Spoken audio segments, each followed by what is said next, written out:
ஒற்றுமையாக இருந்தால் தேர்தலில் வெல்லலாம் என்பதற்கு டெல்லி தேர்தலை பாடம் என திமுக அமைப்பு செயலாளர் RS பாரதி தெரிவித்துள்ளார். சென்னை அண்ணா அறிவாலயத்தில் செய்தியாளர்களுக்கு பேட்டியளித்த RS பாரதி, பட்ஜெட்டில் தமிழகத்துக்கு மத்திய அரசு துரோகம் செய்துள்ளதாக கூறினார். பீகார் போன்ற மாநிலங்களுக்கு கேட்காமல் நிதியை வாரி வழங்குவதாகவும், தமிழ்நாட்டை பழிவாங்கும் நோக்கில் மத்திய அரசு செயல்படுவதாகவும் குற்றம் சாட்டினார்.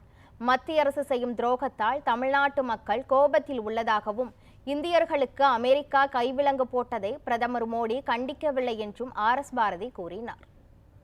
தமிழ்நாட்டு மக்கள் மத்தியிலே ஒன்றிய அரசு செய்கின்ற இந்த ஓரவஞ்சனையை பொதுமக்கள், தமிழ்நாட்டு மக்கள் மிகுந்த வேதனையோடும் கோபத்தோடும் இருக்கிறார் என்பதை காட்டுகிற வகையிலே தான் இந்த பொதுக்கூட்டங்கள் எல்லாம் அமைந்தன.